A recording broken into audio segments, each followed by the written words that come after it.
Hello बच्चों, the commerce सबके online platform पर मैं शिवम तिवारी आपका हार्दिक स्वागत है, अभिनंदन करता हूं। जैसा कि बीकॉम थर्ड ईयर का पेपर चल रहा है, आज बहुत ज़्यादा ही डिले हो गया। आज सुबह से ही मैं सोचा था, लेकिन आज संडे होने की वजह से स्टूडियो नहीं खुला था। ठीक है, तो क्या हो गया कि पेपर आपको बहुत डिले से मिल रहा है, लेकिन फिर भी आज हम लोग बात कर रहे हैं कि कल बीकॉम थर्ड ईयर का जो आपका इलाहाबाद यूनिवर्सिटी का पेपर है, उसमें आपके क्या क्या इंपॉर्टेंट क्वेश्चन पूछे जा सकते हैं। ठीक है, अच्छा, जिन बच्चों को नोट चाहिए, फिर से मैं बता रहा हूं, अभी अभी मैंने शुभम सर से नोट्स मांगा है ना।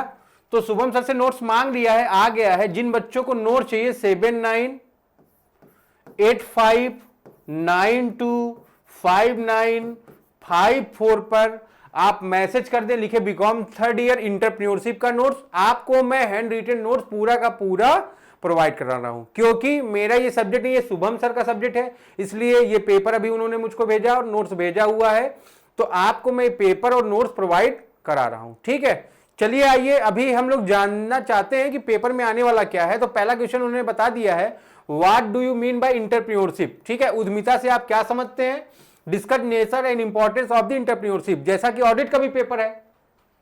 तो मैंने सबको पहले एक बात बता रखा है कि पहला चैप्टर आप कायदे से क्लियर कर लीजिए, है ना। अगर आप कायदे से क्लियर कर लेंगे पहला चैप्टर, तो आपको कोई समस्या नहीं आने वाली, किसी भी बुक हो, कोई भी सब्जेक्ट हो। लेकिन पहला चैप्टर क्या है, आपके लिए एकदम पूरा इंपॉर्टेंट है। ठीक है, तो आपको उसमें जरा सा भी कोताही नहीं बरतना है। ठीक है, आइए फिर दूसरा, explain meaning and importance of business plan. Business plan क्या, व्यवसाय योजना का अर्थ और महत्व स्पष्ट करें। What are the importance content for goods business plan, good business plan, है ना। एक अच्छी व्यवसाय योजना के लिए महत्वपूर्ण सामग्री क्या क्या है, इस क्वेश्चन को भी आपको कायदे से प्रिपेयर करना है। फिर explain the different theories, most important question है ना। बार बार थ्योरी से पूछता है सबसे ज्यादा। अगर आपको पूरे पेपर में कुछ अटपटा लगेगा और पढ़ने में आपको बोरियस लगेगी, तो वो एक चीज रहेगा आपका, क्या रहेगा, आपकी थ्योरीज। ठीक है, थ्योरीज आपको पढ़ने का मन नहीं करता। अच्छा, प्रयास आप जरूर करोगे कि आप जब भी ये सब चीजें लिखें,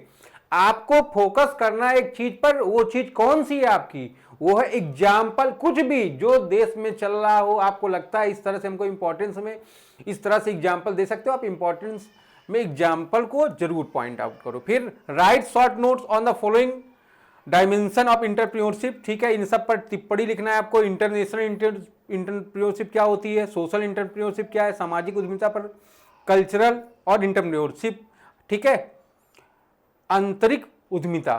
ठीक है, इंटरप्रेन्योरशिप। ठीक है, तो ध्यान रखिएगा, इसमें थोड़ा सा गड़बड़ है, इसको आप सुधार लीजिएगा। ठीक है, फिर अच्छा, क्वेश्चन नंबर 5 है, सतत विकास उद्यमिता का अर्थ और विशेषताएं लिखे। उद्यमिता विकास में वर्तमान चुनौतियों की व्याख्या करें। इंपॉर्टेंट क्वेश्चन है, आप इस पर ध्यान दीजिएगा। ठीक है, फिर क्रिएटिविटी क्या है, आप चाहो इस टॉपिक को आसानी से लिख सकते हो। क्रिएटिविटी का मतलब क्या होता है, जहां से आप यूटिलिटी को विकसित करते हो। जैसे कोको कोला, दो लोग हैं, कोका और कोला, इनको कभी साथ में बैठने की इजाजत नहीं है ना, क्योंकि अगर साथ में बन जाएंगे पूरी कंपनी पर आधिपत्य 3 लोग का हो जाएगा। तो कंपनी ने क्या कर लिया, पेटेंट करा रखा है, कभी ये लोग आपस में साथ में नहीं बैठेंगे। ठीक है, तो ये क्या थी, क्रिएटिविटी। 2 कंपाउंड क्रिएट किए और उनको मिला दिए, है ना, एक कोल्ड ड्रिंक बन गई है। ठीक है, तो ध्यान रखोगे। फिर जैसे अगर आप चाहो इसमें एग्जाम्पल लिखना, एक एग्जाम्पल आप और लिख सकते हो। क्या लिख सकते हो, आज आपने देखा होगा कि लाहौरी जीरा मार्केट में आ गया, है ना। पंजाब के भाइयों ने बैठा और ड्रिंक्स पर काम करने लगे, और आज देखिए, है ना, ये ड्रिंक क्या हो गई है, हमारी एक लार्जेस्ट ब्रांड बन गई है। ठीक है, तो ये क्या थी, क्रिएटिविटी थी। Also discuss the role, importance and features, nature of the creativity in the entrepreneurship. ठीक है, उद्यमिता में रचनात्मकता की भूमिका, जहां पर कोई नई चीज नहीं है वो उद्यमिता के श्रेणी में आता ही नहीं। जैसे फिजिक्स वाला पहली बार अपना यूट्यूब पर इतना बड़ा चैनल लेके आया और इतना बड़ा फेमस हो गया। फिर खान सर, वो क्या था, वो अगर आप देखिए तो उद्यमिता का उदाहरण फिजिक्स वाला है, जबकि खान सर का चैनल उससे बड़ा है, बट वो नहीं है, क्योंकि उसके बाद उसका नाम आया। ठीक है, तो ध्यान रखोगे। महत्व और सुविधाओं, प्रकृति पर भी चर्चा करें। रचनात्मक सोच की तकनीकी की व्याख्या करें।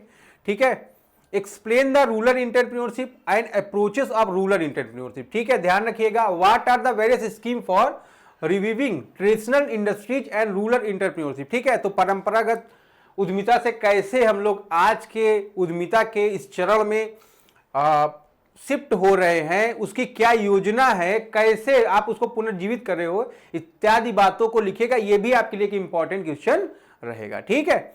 Explain about provision regarding employ provident fund act 1952, इसको जरूर आप पढ़ लेंगे, मोस्ट इंपॉर्टेंट क्वेश्चन है। ठीक है। ये पूरा एक एक्ट है, आप इसको आराम से पढ़ के जाओ। न्यूनतम मजदूरी अधिनियम 1948 से भुगतान संबंधी विशेषताओं और प्रावधानों की व्याख्या करें है ना। Explain the features and provision relating या regarding payment of minimum wages act, ठीक है, 1948।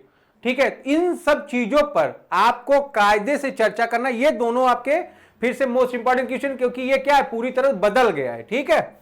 बदल गया इन द सेंस मतलब सब्जेक्ट है उसी के अंदर ये दो सब्जेक्ट लगा गए। ठीक है। तो यहां के भी फुल चांस है। स्टार्टअप के लिए आजकल आप देख ही रहे हैं ना, आज अगर आप देखें गवर्नमेंट एम्प्लॉयमेंट पर फोकस ना करके स्टार्टअप पर फोकस कर दिया है। ठीक है। तो startup, explain mobilisation resources and its resources for startup. ठीक है। तो स्टार्टअप के लिए संसाधन जुटाने और उसके संसाधनों की व्याख्या करें। फिर स्टार्टअप पर कोविड-19 है ना, आपको पता है आपदा में अवसर का जो स्लोगन था कोविड-19 में ही आया था। ठीक है। फिर मेक इन इंडिया में व्यवसाय करने में आसान क्या भूमिका है, आसानी कैसे रहती है, इन सब चीजों को भी ध्यान रखेंगे। ये भी इंपॉर्टेंट क्वेश्चन है आपका। ठीक है। ईडीपी कार्यक्रम की प्रासंगिकता और चरणों का वर्णन करें। ईडीपी प्रोग्राम को भी आप कायदे से पढ़ लोगे। फिर explain feasibility study, also discuss different types of test of feasibility. ठीक है।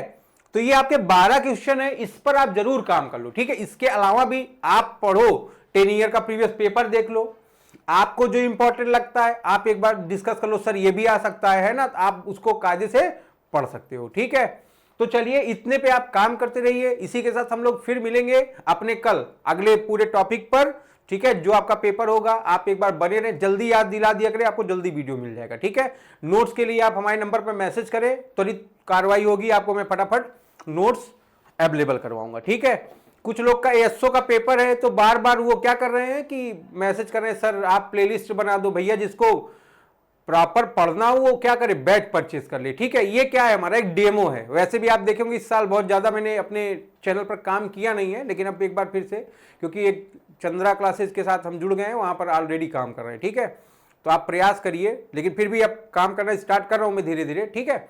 तो जो आप टीचिंग का पेपर हो, एसओ का पेपर, इस तरह के जो पेपर हो आप यहां सेट के वहां पर काबिज हो सकते हैं। ठीक है। लेकिन उससे रिलेटेड क्वेरी या जो भी चीजें रहेंगी मैं आपका यहाँ लेता रहूंगा, कोई दिक्कत की बात नहीं है। ये मोस्टली हम लोग यहाँ पर एकेडमिक पर काम कर रहे हैं। ठीक है। तो चलिए इसी के साथ हम लोग जुड़े रहते हैं, बात करते हैं फिर आगे की।